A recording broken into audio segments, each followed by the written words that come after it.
नमस्कार, मैं किरण चौधरी अपने YouTube चैनल पर आप सभी का हार्दिक स्वागत करती हूँ।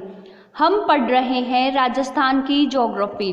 देखिए, राजस्थान की ज्योग्राफी के अंतर्गत हमारा टॉपिक चल रहा है राजस्थान का अपवाह तंत्र। राजस्थान के अपवाह तंत्र के अंतर्गत राजस्थान की नदियों को जो 3 भागों में बांटा है, आंतरिक अपवाह तंत्र, अरब सागर में गिरने वाली नदियां और बंगाल की खाड़ी में गिरने वाली नदियां, इनका जो है हम विस्तार से अध्ययन कर रहे हैं।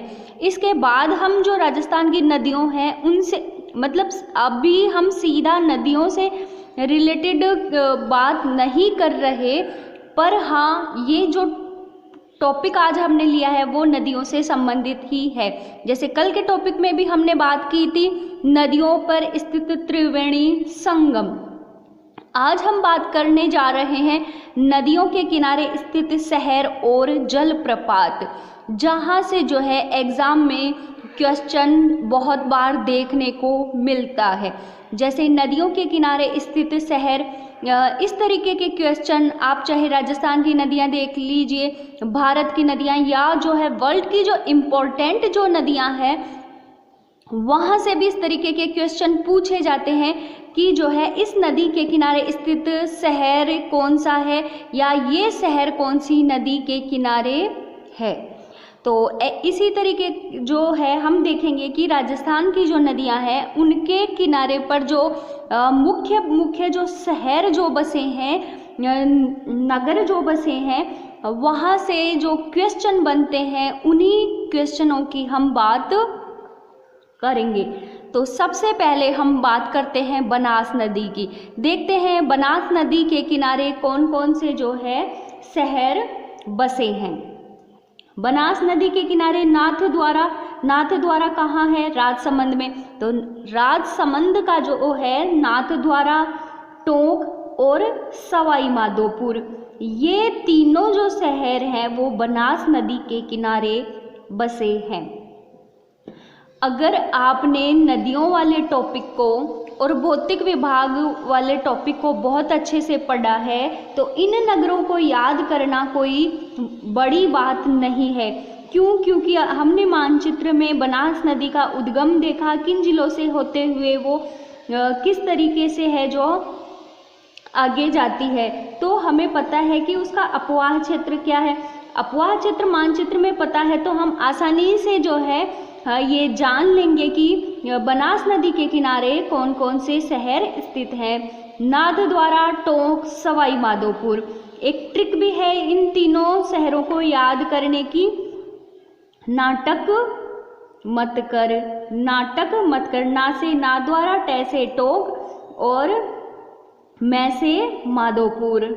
ठीक है, तो नाटक मत करो। ये हो गया आपके बनास नदी के किनारे स्थित शहर। फिर हम बात करते हैं चंबल नदी की। देखिए, चंबल नदी के किनारे बसे हुए शहरों की बात करते हैं तो कोटा, केशोरायपाटन और रावतभाटा, ये तीनों शहर चंबल नदी के किनारे हैं। चंबल नदी के अपवाह क्षेत्र को आपने मानचित्र में ध्यान से देखा है तो मैं आपको कोई जैसलमेर के शहर या शेखावाटी प्रदेश वाला शहर कोई नाम दे दूँ तो क्या आप कहोगे कि ये उसके किनारे है? आपको अच्छे से पता है कि ये हाड़ौती के क्षेत्र की तरफ की ये नदी है और किस तरीके कौन कौन से जिलों से ये प्रवाहित होती है।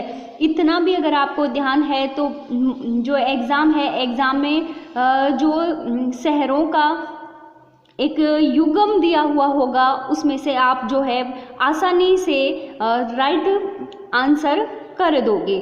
फिर हम बात करते हैं घग्गर नदी की।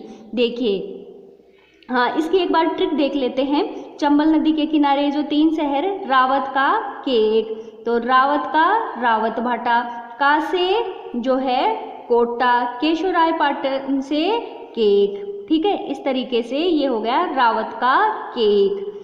घग्गर नदी की बात करते हैं। घग्गर नदी आप खुद देखिए कि घग्गर नदी किस तरीके से राजस्थान के मानचित्र में प्रवाहित होती हुई हमें दिखाई दे रही थी। वो शिवालिक की पहाड़ियों से निकल रही थी, हनुमानगढ़ के टिब्बी तहसील से प्रवेश करके फिर गंगानगर की तरफ जा रही थी। तो सीधी सी बात है, हमें पता है कि गंगानगर और हनुमानगढ़ के शहर हैं जो घग्गर नदी के किनारे स्थित है। तो अनूपगढ़, हनुमानगढ़ और सूरतगढ़, ये तीनों शहर हैं वो घग्गर नदी के किनारे स्थित है। अब देख लीजिए, इसको थोड़ा इस तरीके से देख सकते हैं कि घग्गर नदी के किनारे जो स्थित शहर हैं उनके पीछे गढ़ लगा हुआ है। अब गढ़ लगे हुए हैं वो तो अन्य भी कई सारे जिले हैं जिनके पीछे गढ़ लगा है, चित्तौड़गढ़ है जैसे। लेकिन एक बात बताइए, मैं इसके साथ में चित्तौड़गढ़ भी लिख दूं तो क्या वो आपके हिसाब से आप उसको समझ नहीं पाओगे? क्यों? क्योंकि आपको पता है कि घग्गर नदी राजस्थान के हनुमानगढ़ और गंगानगर में प्रवाहित होती है, जबकि चित्तौड़गढ़ कहाँ है? चित्तौड़गढ़ आपका दक्षिण में है। तो इस तरीके से जो गढ़ वाले जो जिले हैं वहाँ पर घग्गर नदी प्रवाहित होती है। बाकी मानचित्र में जिले पता है तो कुछ और जिनके पीछे गढ़ लगा हुआ है तो अनुमान हम सीधा सा लगा लेंगे कि चित्तौड़गढ़ दक्षिण में और वहाँ घग्गर नदी उड़ के तो जाने से रही। अब है जवाई नदी। जवाई नदी के किनारे सुमेरपुर है, पाली का एक शहर है सुमेरपुर, वो जवाई नदी के किनारे स्थित है। फिर हम बात करते हैं लूनी नदी की। लूनी नदी देखिए, हम बहुत अच्छे से बात कर चुके हैं। कहाँ से निकलती है लूनी नदी? अजमेर से। तो अजमेर शहर है वो लूनी नदी के किनारे है और बालोतरा भी लूनी नदी के किनारे है। उस बात को याद करिए जब मैंने कहा था कि जो है लूनी नदी का जल अजमेर से लेकर बालोतरा तक मीठा होता है और बालोतरा के बाद खारा होता है। अगर ये बात भी ध्यान नहीं रही तो ये बात तो ध्यान रही होगी जब कहा था कि लूनी नदी में अगर बाढ़ आती है तो सबसे पहले कौन सा शहर डूबेगा? तो हमने बात की थी कि बालोतरा सबसे पहले डूबेगा क्योंकि वो बाकी के स्थल से, धरातल से नीचे है। ठीक है, तो देखिए इन चीज़ों को रटने की ज़रूरत नहीं है। कॉन्सेप्ट अगर आप अच्छे से समझते हुए चल रहे हो, चीज़ों को समझ रहे हो तो आगे के जो टॉपिक हैं वो तो खुद ब खुद क्लियर हो जाएंगे। बेड़ज नदी की बात करते हैं तो बेड़ज नदी के किनारे स्थित शहर कौन सा है? पाली। काली सिंध की बात करते हैं तो कौन सा शहर है काली सिंध के किनारे? झालावाड़। उसके बाद हम बात करते हैं सूकड़ी नदी, कौन से में? जालोर में। सूकड़ी नदी हमने पढ़ी थी तो देखा था सूकड़ी नदी जालोर से प्रवाहित हो रही थी। खारी नदी की बात करें तो ये आसिंद, विजयनगर और गुलाबपुरा, ये तीनों शहर है वो खारी नदी के किनारे है। तो इसके लिए एक ट्रिक है, आज विजय की गुलाल लगाओ। आ से आसिंद, विजय से विजयनगर और गुलाल से गुलाबपुरा। तो आज विजय की गुलाल लगाओ।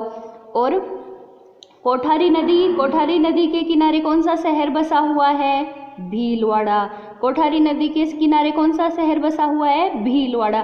तो देखिए ये जो बाकी की छोटी नदियां हैं इनके किनारे एक एक शहर है तो आपको याद रह जाएगा। ज़्यादातर जो नदियां प्रवाहित होती है तो नदियों वाले पार्ट में देखा था जिनके किनारे, नदियों के किनारे ज़्यादा शहर स्थित हैं तो उसके लिए आपको ट्रिक दी गई है ताकि आपको याद हो जाए। तो ये थी राजस्थान की नदियों के किनारे स्थित कुछ प्रमुख शहर जहाँ से एग्जाम में कई बार क्वेश्चन पूछे जाते हैं। अब इसके बाद हम बात करेंगे जलप्रपात की। देखिए सबसे पहले हम ये देखते हैं जलप्रपात होता क्या है। जलप्रपात में क्या होता है? देखिए मान लो ये एक नदी इस तरीके से प्रवाहित हो रही है, ये स्थल भाग था, इस तरीके से ये प्रवाहित हो रही थी। अचानक से क्या हुआ, स्थल भाग में कोई खाई आ गई, सामने का धरातल नीचे आ गया तो नदी क्या होगी? नदी का पानी ऊंचाई से एकदम से नीचे की तरफ इस तरीके से गिरेगा। ठीक है, तो ये ही जो स्थिति बनती है जब जल अधिक ऊंचाई से एक सीधी रेखा के द्वारा ऊपर से नीचे की तरफ गिरता है, उसे ही कहते हैं जलप्रपात। यानी जब पानी गिर रहा है तो इन दोनों स्थानों के बीच की दूरी अधिक होनी चाहिए और ये जो इसका एक तरीके से धरातल है वो सीधा खड़ा होना चाहिए। सीधा खड़ा हो और अधिक ऊंचाई हो और फिर पानी आ रहा है और एकदम से इस तरीके से नीचे गिरता है, उसको कहते हैं जलप्रपात। और जलप्रपात से जो छोटा होता है उसे क्या बोलते हैं? छिपरीका, जिसमें जो है ऊंचाई का अंतर थोड़ा जलप्रपात से कम होता है और ढलान थोड़ा कम होता है। जलप्रपात में ढलान अधिक होता है और छिपरीका में ढलान थोड़ा तीव्र नहीं होता, थोड़ा सा जो है ढलान कम होता है और ऊंचाई भी कम होती है। वो जलप्रपात का छोटा रूप है छिपरीका। अब देखिए, ये तो हो गया हमारा जलप्रपात। ऐसे ही राजस्थान में कुछ जलप्रपात बनते हैं जहाँ से भी क्वेश्चन पूछे जाते हैं। आज हम उनकी बात करते हैं। चूलिया जलप्रपात, ये कौन सी नदी पर बन रहा है? चंबल नदी पर। कौन से जिले में? चित्तौड़गढ़ जिले में। वहाँ पर भैंसरोडगढ़ जो स्थान है वहाँ पर चूलिया जलप्रपात बनता है। इसको आप बहुत अच्छी तरीके से ध्यान रखिएगा। अगर आप पिछले एग्जाम के क्वेश्चन पेपर उठा के देखोगे तो यहाँ से क्वेश्चन कई बार पूछा गया है। तो चंबल नदी पर चित्तौड़गढ़ के भैंसरोडगढ़ जिले में कौन सा जलप्रपात बनता है? चूलिया जलप्रपात। इसके लिए भी एक ट्रिक है, ट्रिपल सी याद कर लो। सी से देखिए, यहाँ भी सी और सी, सब कुछ यहाँ तीनों जगह सी से स्टार्ट हो रहा है, तो इसको याद कर लो, ट्रिपल सी। फिर है भीमताल जलप्रपात। कौन सी नदी पर बनता है? मांगली नदी पर बनता है। कहाँ बनता है? भीनमाल बूंदी में। कहाँ बनता है? ये भीनमाल है, भीनमाल बूंदी में। तो भीमताल जलप्रपात कौन सी नदी में? नदी पर, मांगली नदी पर और भीनमाल बूंदी में बनता है। तो इसके लिए भी एक ट्रिक बनाई है मैंने, भीम माँ बूंदी। तो भीम से भीम, माँ से मांगली और भीन से ये बूंदी याद कर लो कि कहा है, या भीन कर लो। भीम माँ भीन याद कर लो या भीम माँ बूंदी। ठीक है, फिर हम बात करते हैं अगले जलप्रपात की। अगला जलप्रपात है मैनाल जलप्रपात। कौन सा जलप्रपात है? मैनाल जलप्रपात। ये कौन सी नदी पर है? मैनाल नदी पर है। मैनाल जलप्रपात मैनाल नदी पर कहाँ है? मैनाल भीलवाड़ा में। देखिए, मैनाल जलप्रपात मैनाल नदी पर मैनाल में है और ये मैनाल कहाँ है? भीलवाड़ा में है। बिल्कुल इजी, आपको याद हो गया, इसको याद कर लो, MMM, यानी मैनाल ही जलप्रपात है, मैनाल ही नदी है, मैनाल ही स्थान है भीलवाड़ा में। तो ये तो अभी आप एकदम क्लियर हो गया होगा आपको। एक है अरना झरना। अरना झरना जो जलप्रपात है वो गुनाई माता एक नदी है छोटी सी, उस पर है जोधपुर में। इसे शुष्क जलप्रपात भी कहते हैं क्योंकि जोधपुर, सोचिए जोधपुर में जलप्रपात है तो जब कभी अच्छी बरसात होती है तो यहाँ पानी आता है, वरना ये सूखा रहता है। इसलिए वर्ष के अधिकांश समय या जब किसी साल अच्छी बारिश होती है तभी इस जलप्रपात में पानी आता है, बाकी तो ये कैसा है? शुष्क है।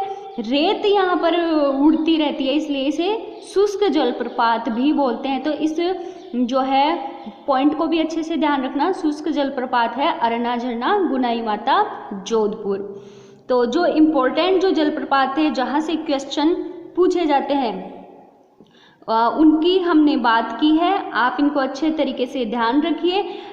जो है आप सोचो कि ये टॉपिक थोड़ा सा मेरे को मुश्किल लग रहा है, इसको छोड़ देता हूँ, अगला पढ़ लेता हूँ।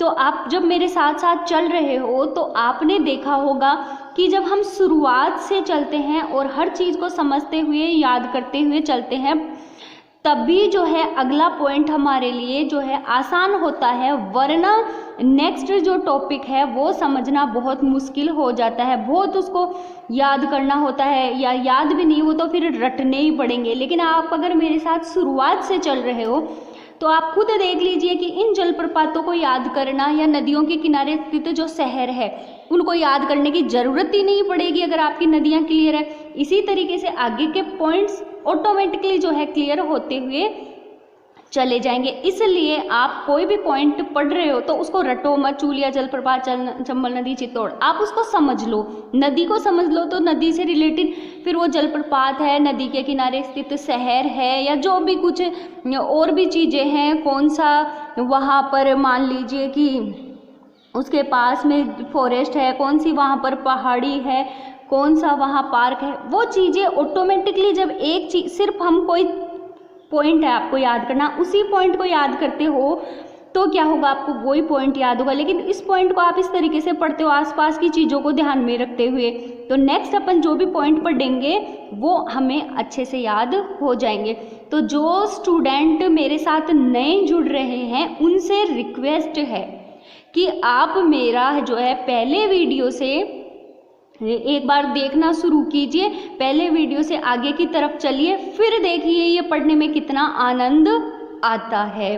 तो आज के वीडियो में इतना ही, नेक्स्ट वीडियो में फिर से हम मिलेंगे। आपको मेरी मेहनत जो है पसंद आ रही है तो वीडियो को लाइक कीजिए, शेयर कीजिए, सब्सक्राइब कीजिए, और एक नए टॉपिक के साथ मिलते हैं नए वीडियो में।